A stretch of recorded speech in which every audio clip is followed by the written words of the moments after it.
Al segundo volumen de la trilogía de Nueva Zelanda, La canción de los maoríes, le tengo un cariño especial porque fue un regalo hecho por mis amigos por mi cumpleaños y tenía muchísimas ganas de seguir leyendo las aventuras y desventuras de Wyn y Helen en Nueva Zelanda. Es un libro que no me gustó ni de lejos tanto como el anterior, pero que sí llegué a disfrutar, y el hecho de que las protagonistas no me gustaran tanto como las en El País de la Nube Blanca tuvo bastante que ver. En esta ocasión el protagonismo de Helen y Wynneira se va apagando progresivamente y va dejando turno a la siguiente generación. Las dos protagonistas de esta segunda entrega, La canción de los maoríes, son Elaine y Cura, que son las nietas de Wynneira y Helen.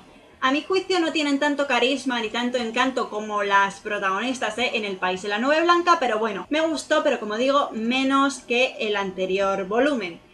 La autora, en las primeras páginas, se dedica a poner en antecedentes al lector para que recuerde el contexto desde el cual se parte en esta novela, qué es lo que sucedió anteriormente y por qué las cosas funcionan como funcionan en este segundo volumen. Lo cierto es que comenzar a leer La canción de los maoríes supuso para mí, pues, como un encuentro con unos viejos amigos a los que hacía tiempo que no veía. Y eso me gustó, eso de sentirme como en familia, por así decirlo, con los protagonistas de esta novela. La primera parte me gustó de hecho mucho más que la segunda porque entre las dos protagonistas, Elaine y Cura, existe una especie de rivalidad en la cual pues me sentí bastante partícipe, me gustaba mucho asistir a esos piques que tenían.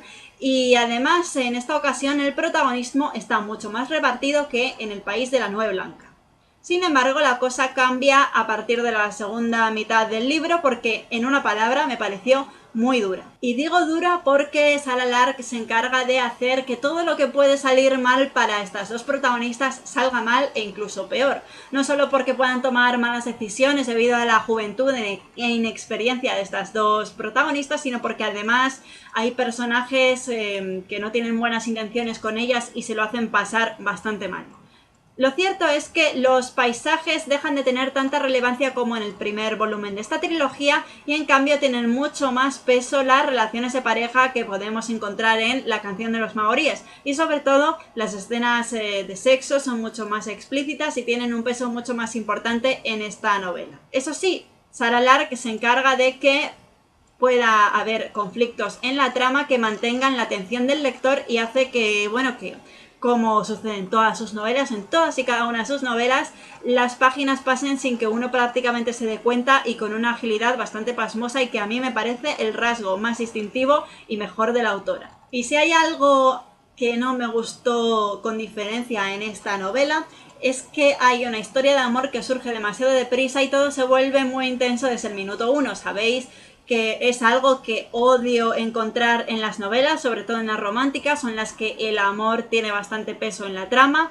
Es algo que no soporto. Eso del amor a primera vista en la literatura muchas veces no está del todo bien hecho, no está del todo bien reflejado de una manera que se mantenga verosímil.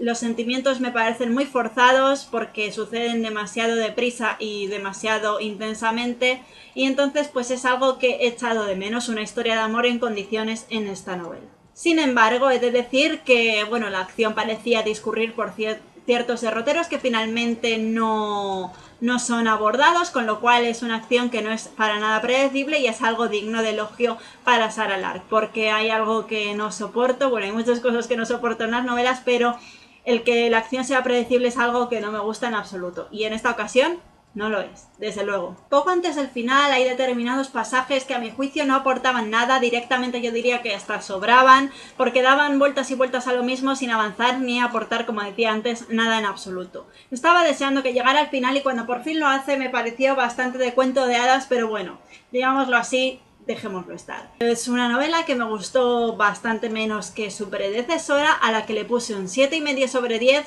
y ya en aquellos momentos me planteaba él si continuar con la saga o no, porque me dije, está bajando el listón, quizás sea mejor que lo deje en un punto en que todavía me está gustando esta saga, en un punto en que estoy todavía enganchada a los personajes y a cómo son y cómo es la historia. Quizá a lo mejor hubiera sido dejarlo aquí. No lo hice porque me apetecía saber cómo terminaba todo, y como vais a ver a continuación en este vídeo, el hecho de haber leído el tercer volumen, no me ha aportado nada, nada en absoluto. Y como decía, esta novela supuso para mí una decepción en toda regla. No me gustó el que la saga acabase así.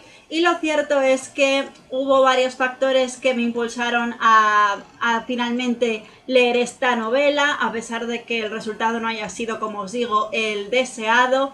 Y bueno, quizá también fue mi error el haber dejado pasar mucho tiempo, al menos un año, si no fue más, entre el haber leído los dos volúmenes con, digámoslo así, bastante poco tiempo o relativamente poco tiempo de espacio entre el primero y el segundo. En cambio, del segundo al tercero, pues pasó bastante tiempo hasta que me pude hacer con este libro y finalmente leerlo. Me daba mucha pereza, ya lo conté en un vídeo anterior, el hecho de que sea una novela tan extensa y que pese tanto, pues me impedía el abordar la lectura. Finalmente lo leí, me obligué a leerla, cada vez me apetecía menos, sinceramente, pero me obligué a leerla tras haber visto críticas bastante destempladas y finalmente pues cuando me puse a ella y cuando Sarah Lark en las primeras páginas de este libro también me puso en antecedentes, la verdad me quedé bastante planchada porque no me acordaba prácticamente de nada. Y también me sorprendió el darme cuenta de que me acordaba más del primer volumen de En el país en la nube blanca que de la canción de los maoríes. Y eso que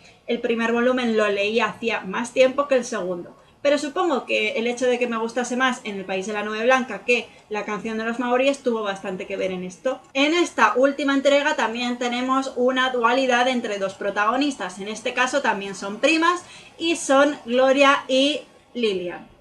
La verdad es que prefiero 1000 millones de veces antes a Gloria que a Lilian. Y es que, a mi juicio, Sarah Lark cometió un error imperdonable.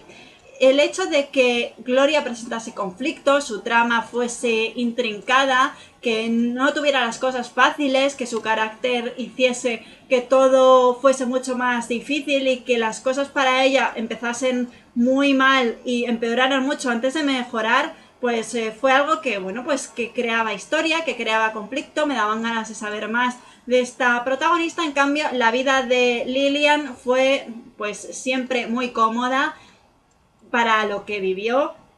Siempre se adaptó a su ambiente, siempre tuvo mucha suerte, siempre contó con apoyo y no tuvo que vivir ni siquiera la mitad de todo lo que atraviesa su prima Gloria. Por lo tanto, tenemos a una protagonista, por un lado, pues con ganas de luchar, de salir adelante y de lograr sus objetivos, y por el otro lado tenemos una protagonista descafeinada, con lo cual pues es una mezcla un poco extraña y que sinceramente no me gustó mucho ni me terminó de convencer. Y si ya comentaba antes, cuando estaba reseñando el libro de La canción de los maoríes, que había bastantes pasajes duros en su trama, en El grito de la tierra no podemos decir que Sarah Lark haya olvidado esas ganas que tiene de ponérselo difícil a los protagonistas, porque también aparecen escenas bastante duras aquí que sinceramente nunca esperé encontrarme en una landscape, y menos en una escrita por Sarah Lark.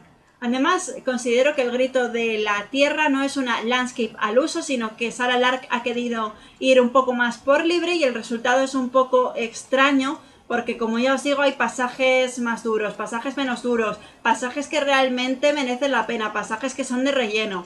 Una mezcla un poco extraña, que no es nada homogénea. El protagonismo de Lilian y Gloria, si al principio había estado mucho más equilibrado, a medida que la novela avanza se va diluyendo poco a poco hasta que el de Lilian desaparece por completo y solo vuelve a rachas intermitentes a lo largo del último tercio de la novela.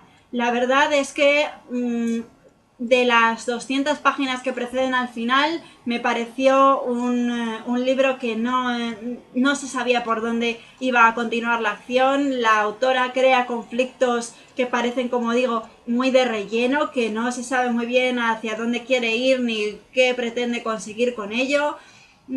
Parece que intenta alargar la trama por alargarla, por crear una novela de las mismas dimensiones que las otras dos, y sinceramente se nota bastante esto y no queda nada bien. Yo hubiese preferido que la acción hubiese estado más condensada, que las escenas hubiesen sido mucho más intensas. Estaba deseando terminarla porque, como os digo, las últimas 200 páginas me parecieron un auténtico sopor. Estaba deseando ya terminar la trilogía y olvidarme de este último volumen que, como os digo, es que sinceramente no me ha aportado prácticamente nada. Bueno, pues una vez dicho esto, vamos a analizar la trilogía en su conjunto. Considero que es una saga que va de más a menos. Por desgracia, hubiese preferido 1000 millones de veces que fuese al contrario, que fuese de menos a más. Pero esa es la realidad. A mi juicio, el primer volumen es el mejor, el segundo no está mal y el tercero hace aguas por todas partes. Es una novela que yo no recomendaría leer, El grito de la tierra, a menos que la persona ya haya leído los dos volúmenes anteriores y quiera conocer cómo termina la saga. Porque desde luego El grito de la tierra, de forma independiente, no merece la pena ser leído. A mi juicio, claro. Siempre recordaré con mucho cariño esta trilogía de Nueva Zelanda porque supuso para mí el descubrimiento de la saga Landscape. Supuso para mí el acercarme a una cultura que no conocía, como era la de los maoríes en Nueva Zelanda. Supuso para mí el descubrimiento de este tipo de novelas y de una autora que me gusta muchísimo, Sarah Lark, porque, como os digo, tiene un don para hacer de estas novelas tan largas unas obras que parece que enseguida se leen y que no duran un suspiro. Y bueno, he leído varias otras novelas de esta autora, o una biología que se sitúa en el Caribe, y luego también tengo otro libro de ella esperando en la estantería, que es de nuevo una trilogía, que sinceramente no sé si está de nuevo ubicada en Nueva Zelanda o dónde está. El caso es que es una autora que me gusta mucho, pero definitivamente, y ojalá me equivoque, dudo que vuelva a engatusarme, tanto como lo hizo con el primer volumen de esta trilogía, En el país de la Nueve Blanca. Bueno, pues hasta aquí todo por este vídeo, espero que os haya gustado mucho y me gustaría saber qué opináis de todo lo que os he comentado en los comentarios. Me gustaría también saber si habéis leído alguna novela de esta autora, si habéis leído esta trilogía o algún volumen de la saga, y si opináis igual que yo o no, o si habéis leído alguna novela de este género y qué os ha parecido. Espero vuestro feedback aquí abajo en el apartado de comentarios. Un beso y hasta el próximo vídeo. Chao.